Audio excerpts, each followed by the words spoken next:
rigs for the last 20 or 30 years. If you're wondering how I wound up playing a Paul Reed Smith that night. So right after Charles comes back and says, hey, Bruce is here and says he's going to play, we're like, well, we don't have a guitar for him. So, now normally if somebody cool was there, I would just give up my guitar and then so Mark could and the guitar player could could jam out. But I was like, no way, man, not the cut. And literally right then, Pat from Rose Hill, which is a local Jersey Shore Almonds cover band, like awesome band, happened to be like right outside the backstage door, and he had his guitar, he had his PRS with him. So I was like, dude, Bruce is here. Can we use your guitar? He's like, yeah, of course. So when Bruce came up on stage, I was like, hey man, we got this Paul Reed Smith and we have my Strat. And he was like, I mean, I guess I'll take the Strat. It's closer to what I'm used to. So that we basically wound up sharing. We wound up splitting the rig a little bit, but Bruce wound up playing my Strat straight into my jazz chorus, a Roland JC120, and I had like a preamp that I was playing to, so we kind of split it. But yeah, we shared a guitar rig that night, and he used my guitar. So. That's awesome. And he must have cranked that amp up, man. It sounded good for the first time ever. I'm sorry, Tom. What did you say? It sounded good for the first time ever. Oh, don't do that. Turn it up to 11. And then sounded louder later on.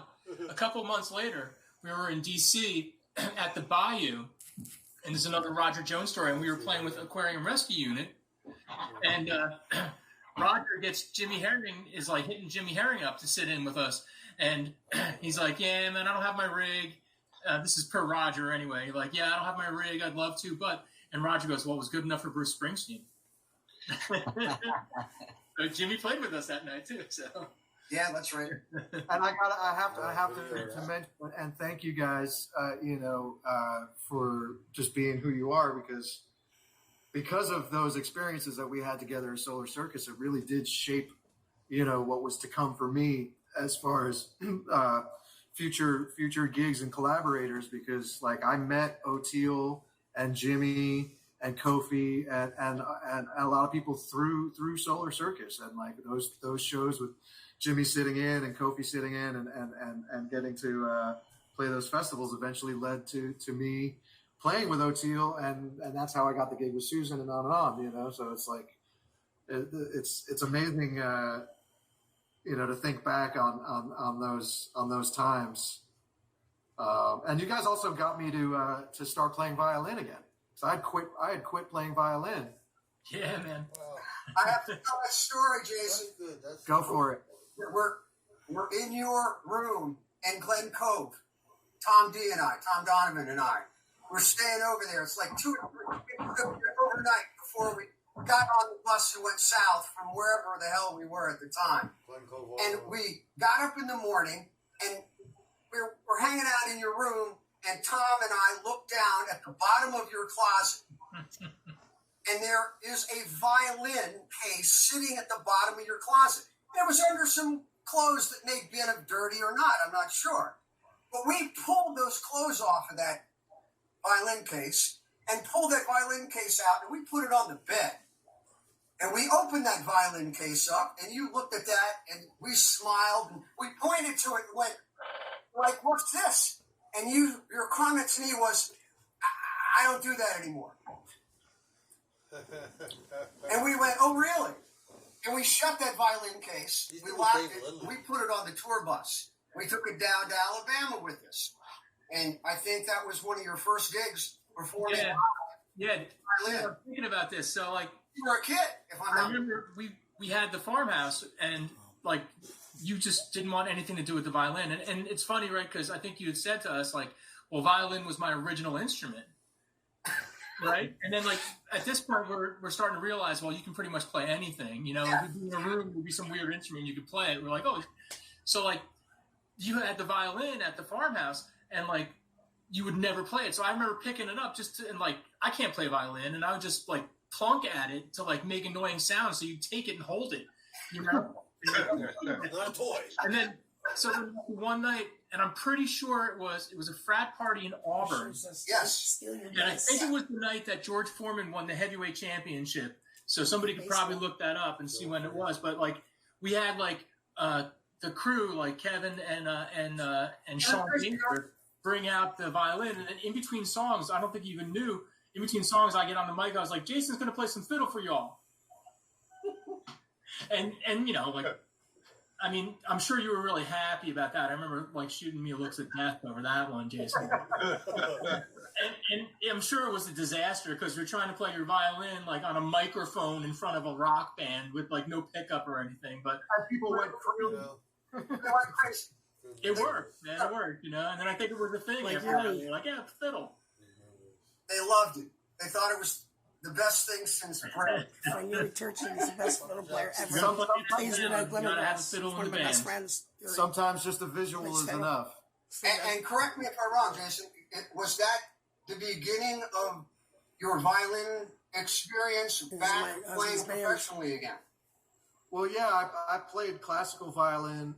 You know, I started when I was like 3 years old, and That's where you have to start. then when I started touring with the orchestra as a teenager, I was actually touring as a violist. So at that point, I was playing viola, still taking violin lessons, but I was kind of shifting away from the violin even as a teenager, more towards viola.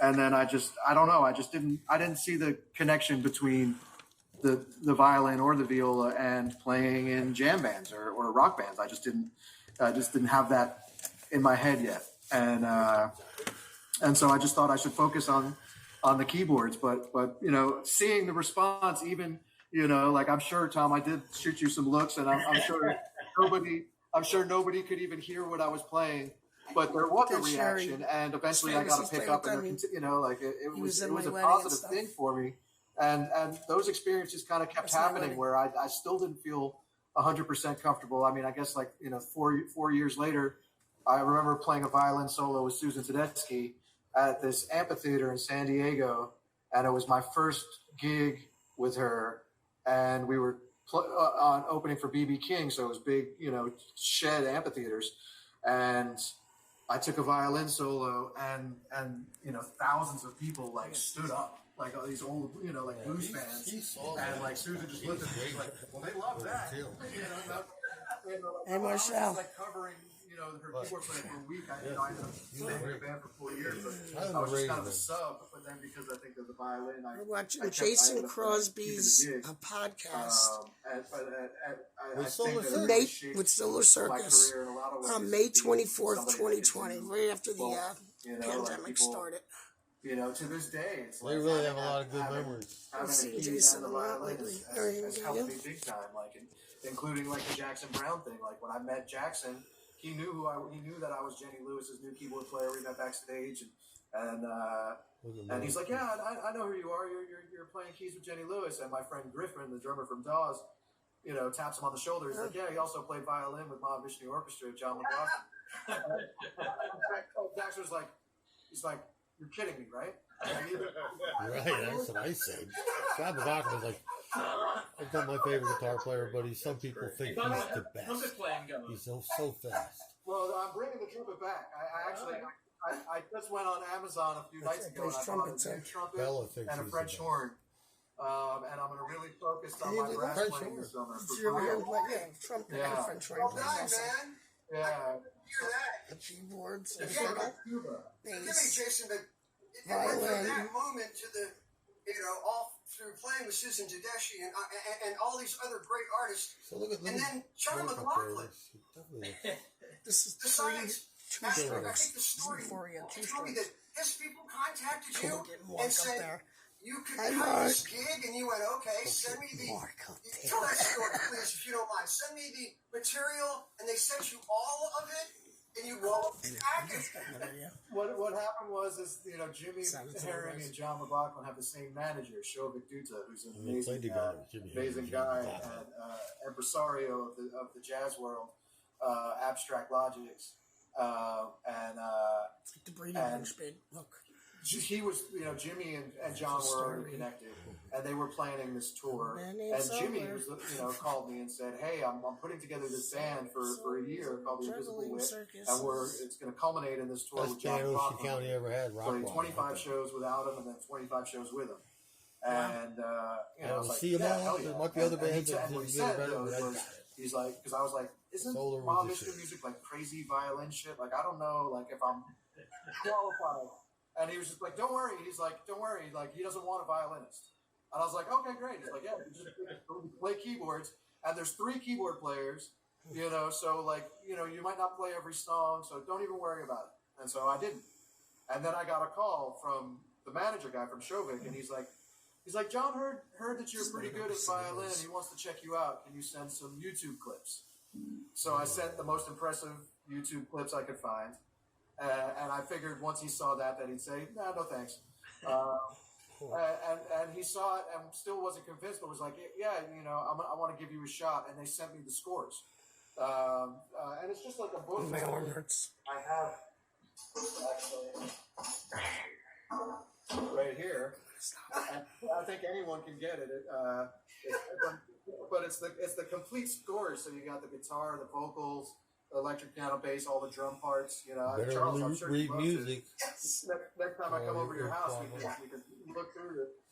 We can work through it, man. But so I practiced this book for almost a year because I had a lot of advance notice, and but I didn't know if I was going to make the cut until the day before the tour. So I emailed John and I said, hey, which songs do you want me to check out on violin? Which songs do you want me to check out on keys? Like as much advance notice as you can give me. And I told him, I was like, I have a six-string violin. I can play the viola parts or cello parts. And he wrote back, he's like, if you can, he's like, please learn all of the parts, and we'll figure it out at rehearsal. You're now. Before the friggin' tour. I'll figure out what you'll fit best for. That's how Bob Dylan hired G. Smith. See. Give him a cup there. Like the Brady Bunch. He didn't even tell him he was hired. He just told him to show up. About it before I know we're getting short on time, but He's a cutie boy. The moment there was such a roller coaster moment within that because Jason from Mill we Valley, played California. we played the most difficult song, at least for violin, where I have to play all of these unison lines with him. It's called Eternity's Breath, and we finished Eternity's Breath, and he turned back to his band and was like, he nailed it, like pointing at me, like he nailed it. And like I saw it, out of the He corner. looks like Billy Strings a little bit, Jason. Yeah. And so I turned my amp up, because I got a little more confidence. I turned my amp up, and we played the next song. We finished the next song. He comes over and he's like, "Can you turn down? You're fucking killing me." And so I just went from this like, back down.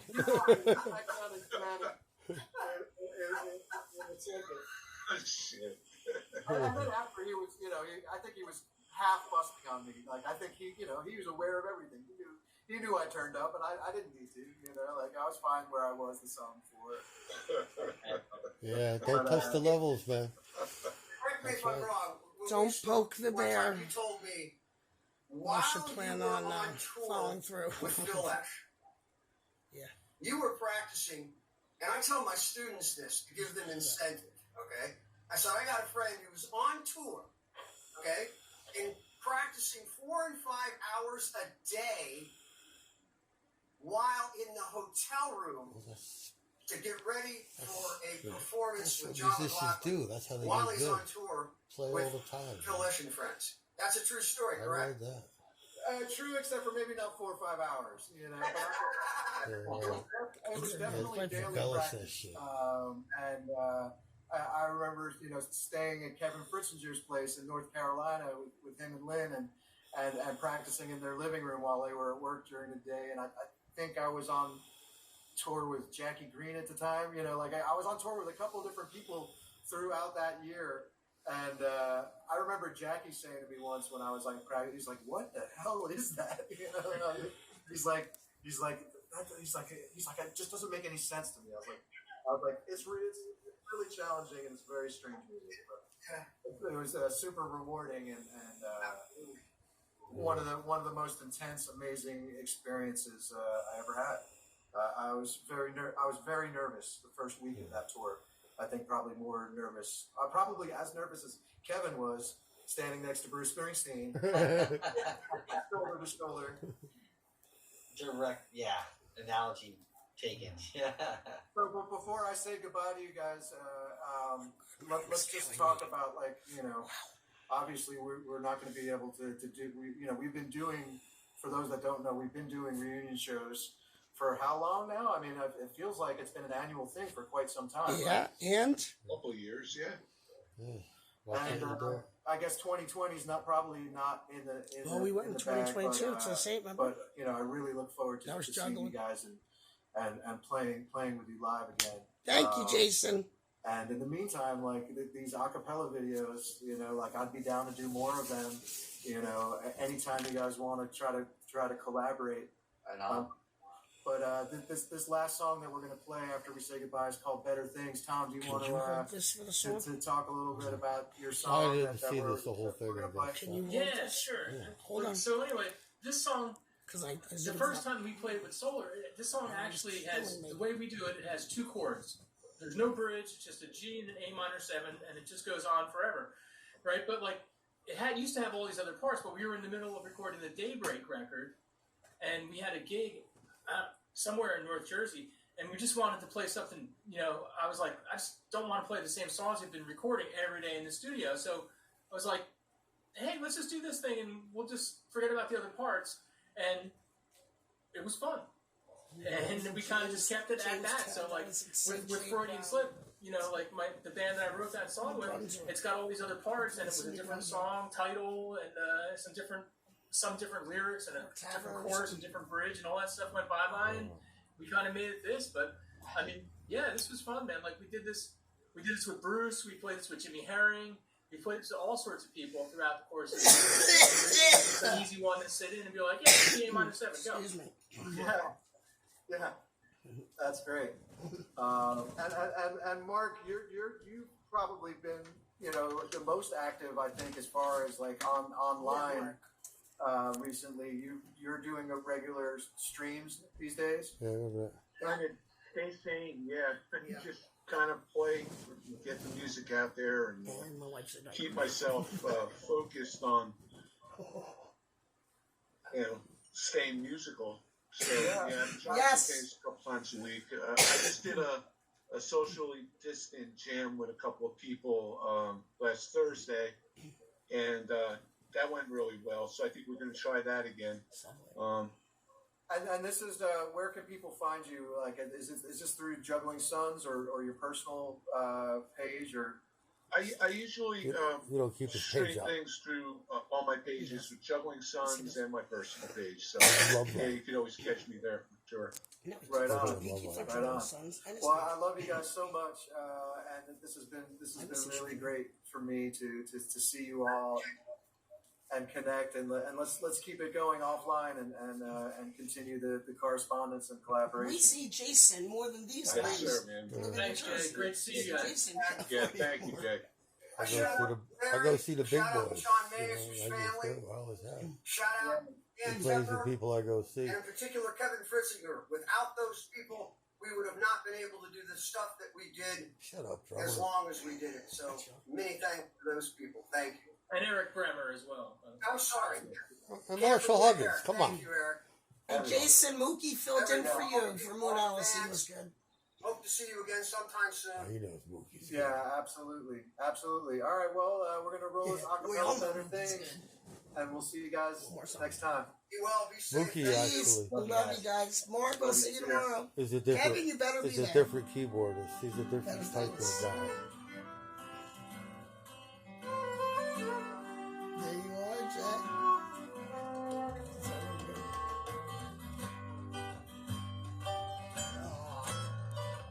I like this song. Tom looks a little trippy in the middle. And things in my days, I know better way. Things can't get much worse than they You know what's funny? appear today.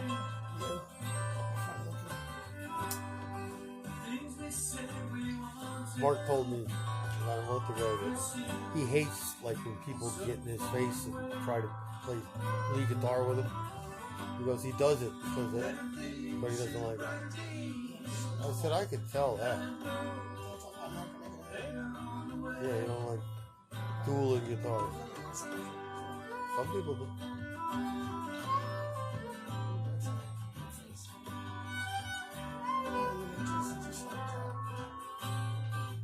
I really don't think Norman likes that either.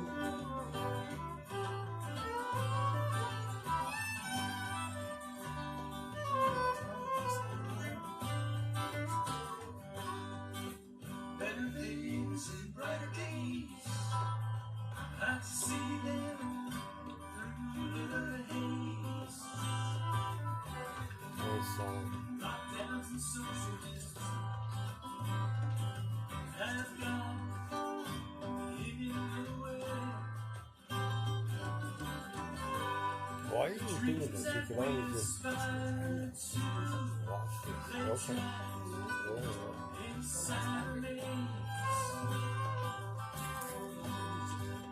Better things and brighter days. So start what?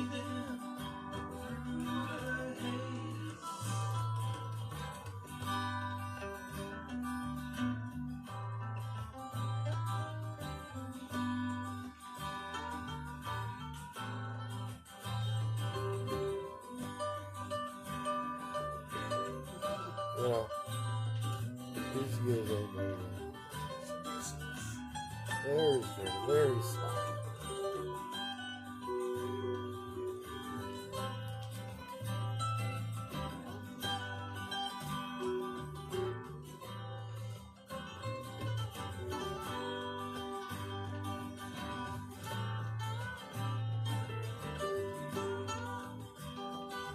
Yeah, I'd love to get them guys out of glorious fucking place. They can play the 11, man.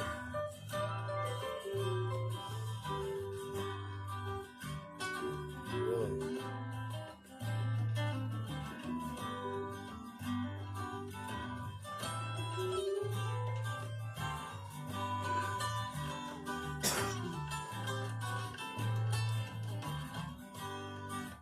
Better things and brighter days.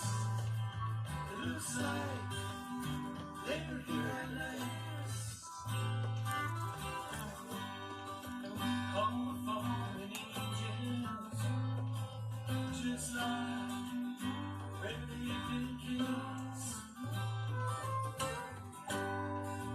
Keep your head Sound like the way he sings better.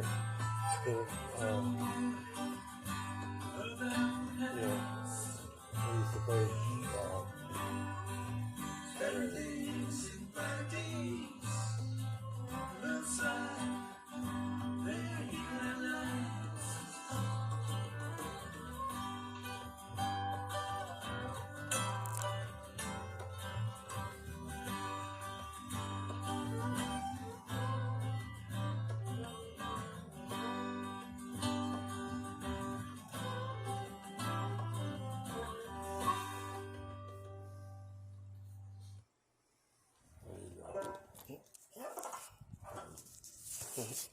All right. Well, thank you so much to Solar Circus. That was a real pleasure having That's you all, here. folks. There you go.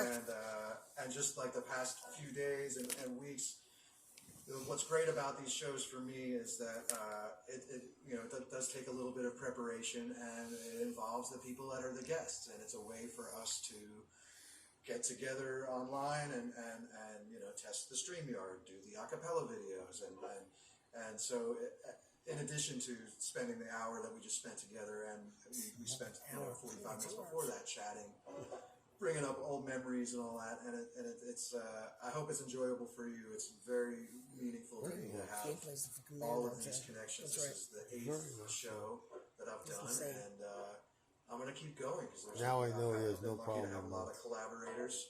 And he's just a busy guy. Wednesday, Isn't it what? Problem with Mark. I was wondering, like you said, from just Gosh grab him. One. Say, come with me for a minute. As guests for the last of the May Wednesday's Backline fundraiser. Well, it has my magic now, 'cause I don't But think anyway, I'm I going to know. play one more song before before saying goodbye, before I do, I just want to just tell one last little story. You know, we played those videos with Solar Circus and Bruce Springsteen, and talked about that a bunch. And what I didn't mention was 15 years after that, I got to play with Bruce Springsteen again at Madison Square Garden for Pete Seeger's 90th birthday. And after the show, there was a bunch of people, about 80 people, that was all of the musicians that night that had just played the encore. And we were standing in this little holding area behind the stage of the garden.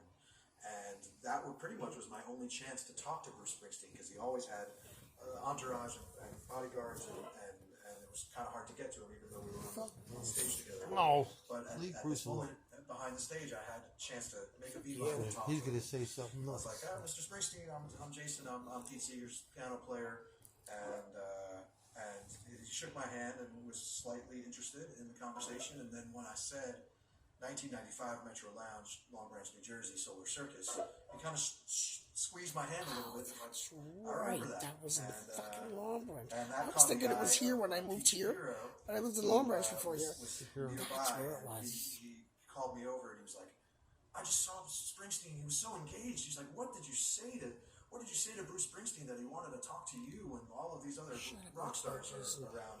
Why did he want to talk to you? My arm's getting tired. Pete for years, so you know he was kind of kidding with me, busting my chops. And I said, Relics recording artist Solar Circus, because he had just joined the Relics team and took it over.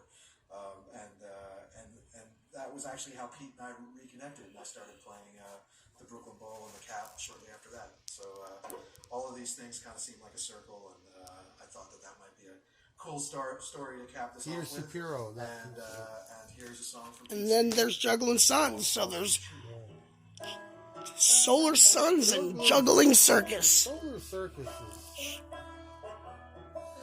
they just never had no real hits, radio stuff back in the The day. ever so talented Jason. If you want to see more, you can watch the whole video. Click on the link below. My arm is tired. Peace out, bitches. Peace.